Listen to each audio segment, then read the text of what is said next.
We got Youssef Zalal back here on the program. He's going to be taking on Matt Jones at LFA 65 on May 3rd, I should say, not March. Youssef, how are you, man? Pretty good, man. How are you?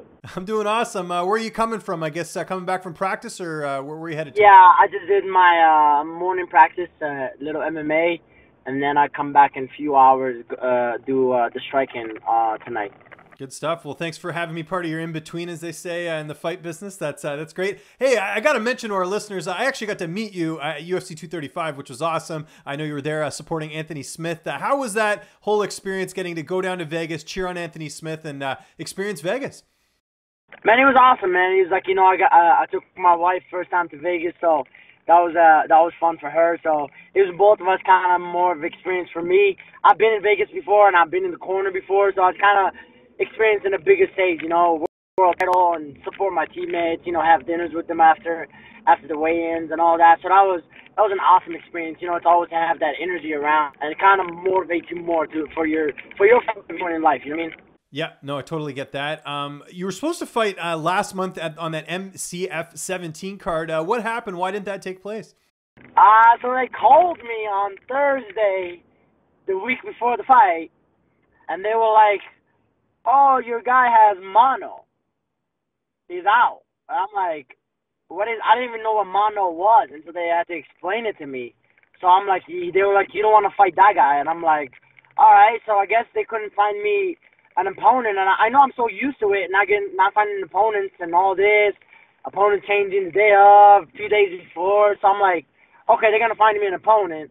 But I went there, no opponent or nothing. So I just went there and cornered coached my teammates and cornered them, and we just made a day out of it, to be honest. Okay. Well, that's good. You got rebooked pretty quickly here for LFA. Before we talk about this fight, your last fight, I know things didn't go your way against Chepe Mariscal. What did you take away from that performance that you can bring into this fight? Man, it took a lot. It took a lot of knowing a lot of things. Like, don't get comfortable in certain areas, even if you think you're good at it, just do you. That's kind of a big thing I learned that. And you're taking on Matt Jones here, a 10-fight veteran. What do you know about him? How do you feel like you match up against him? I know he trains with Chepe. That's all I know. I mean, he's a great matchup for me. He's a pretty little awkward striker and pretty good on the ground. So it's gonna be a very good test for me. And that's exactly what I want. I want, especially after the Chepe's fight, I really want that level of a push and that level of going and staying ready. You know what I mean? Yeah, no, I agree with you there. How about training camp? One of the benefits you have for this card is your teammate Brandon Royval's headlining the card. How good is it to have a couple teammates fighting around the same time? Man, again, when I was fighting the last LFA, we had 8 teammates. That was a lot. I'm not used to that, to be honest. I'll tell you that. So that was kind of like a lot on me. But I mean, I'm pretty excited, man. It's exactly like last year. I fought in May. It was on Velcard in May. I fought, again, they switched an opponent on me the week up in LFA. And then I think I had 3 teammates fight on that card. It was Brandon, Carmen, Ian Heinisch won by knockout. I can't remember who he beat. That was a fun night. That was an exciting, awesome night. So I like 3 or 4 fine, but I'll get a little crazy when it goes to 8 and 7 and all this goes in, you know what I mean? Who have been some of your main training partners for this camp? Oh man, I don't know if you looked at the pictures. It's ridiculous. I'm training with Devontae Smith. He's a UFC guy. Chris Gutierrez.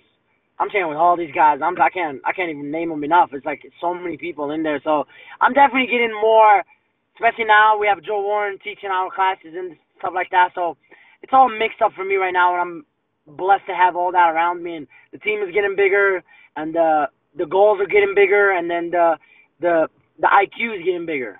Yeah, and one of the things I heard, you guys are friends outside of training and everything like that. But I hear you guys get really competitive when it comes to the training camps and stuff like that. Like, you'll have those moments where you guys really go at it, but after it, you guys are cool. How is that? Because I know there's a camaraderie there, but also a lot of competitiveness too. Oh yeah, man. I feel like if every gym has that, it's you're gonna either beat each other up or push each other to the next thing. So I feel like a lot of guys will do that, you know. Like I'm like, oh, you got me with that one. Okay, cool. Next day I come in, I'm trying to get him. Now I'm trying to beat him or something like that. So it's always pushing each other up and up and up more. So it makes us better than who we are, you know. And what about the weight cut? How's that going ahead of this fight? Man, diet is on point, and that's what I kind of feel like I messed up with the last fight. Kind of like I don't have to cut that much weight, so I'm kind of like I was slacking on it, you know what I mean? But right now I'm staying on a straight healthy diet, you know, doing my thing. Even if I'm light, I'm chasing performance, not like, you know, easy weight cut. Like that's easy. I'm not worried about that, but I'm trying to keep it for the fight day. Who's going to be in your corner for this fight? I think Devontae Smith, Mark Montoya, and Mario Correa. That's good. Devontae's going to return the favor because I know you're always in his corner for fights, it seems. Yeah. And that's the one thing we did about it. We were like, oh, okay. So I was like, if you go to Australia with me, you got to put me in your corner. I was like, okay, I got you. I'll put you in my corner. And how do you see this fight playing out? Are we going to see another finish? Man, like again, I'm just excited to go show what I really wanted to show the last fight. That's all I care about. You know, I was like, I know he's gonna come off hard and strong, and whatever he comes off with, I'm just ready. I'm just so ready for this fight, and I can't wait to have this fight done. And if I heard you, correctly from some of the interviews we've done, the plan is to just stay with LFA because I know there could be an opportunity for you to go on Contender Series, but you're pretty content building your resume in LFA, right? Yeah, I mean, I was trying to fight in March for LFA. They just couldn't find me a fight, you know. It was I was ready to fight. I think it was Jeff Hefferman. Nate Jennerman, Nasty Nate. That's who Nate Jennerman. There we go. He turned me down. That was right after my fight. I'm always back to back. That's the weird part about it. It's like they always find me fights every 6 weeks or 5 weeks. I'm always back to back. So I was like, well, whatever. Like, let's do it. Let's fight in March. Cool. Whatever. In Texas, whatever. I'm ready. Let's do it. And then they turned me down, and Barry couldn't find me a fight and this and that. So I'm like, whatever. So we were trying to go to Nebraska. That went off, and then LFA came up in May and here, so we had to take it. Youssef, always appreciate you taking the time, man. Just remind people where they can find you on social media, and if you have any sponsors or shout-outs, the floor is yours. Man, thank you for having me, and again, I appreciate it. It's always fun having you. Yeah, you guys can follow me at the Instagram at the Moroccan Devil, Twitter at Moroccan Devil /45, and then Facebook, just Youssef Zalal.